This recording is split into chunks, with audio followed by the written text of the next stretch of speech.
কেউ যদি কিছু পাওয়ার আশায় ভগবত ভজন করেন,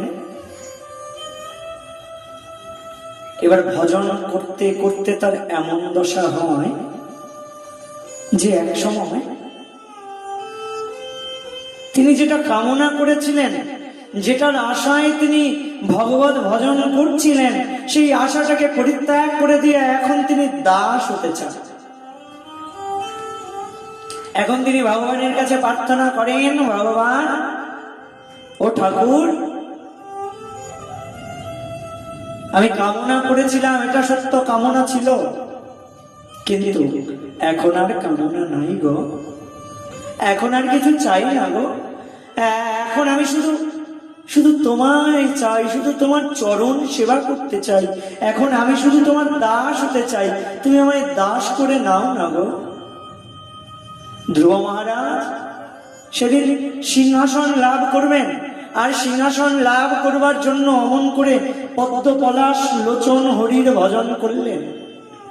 কিন্তু পদ্ম পলাশ লোচন হরি যখন তার সামনে এসে দাঁড়ালেন, তখন ধ্রুব মহারাজ পদ্ম পলাশ লোচন হরির দিকে তাকিয়ে বলছেন, ঠাকুর, আমার মায়ের মুখে তোমার রূপের বর্ণনা শুনেছিলাম,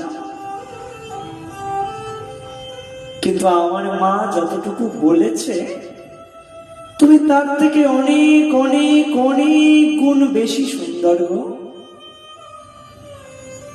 ভগবান এবার বললেন, বেশ ধ্রুব, তুমি এবার বর চাও। ধ্রুব মহারাজ বলছেন, ঠাকুর, আমি কিছু চাই না গো, আমি তোমার দাস হতে চাই।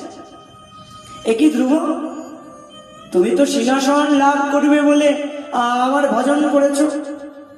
ঠাকুর, করেছিলাম, কিন্তু এখন আর চাই না। আমি আসলে কাঁচ খুঁজতে খুঁজতে হিরে পেয়ে গিয়েছি। এবার যখন কেউ হিরে পেয়ে যায়, তখন তার সামনে যত সুন্দর কাঁচই পড়ে থাকুক না কেন, সে তখন আর কাঁচের দিকে নজর দেয় না।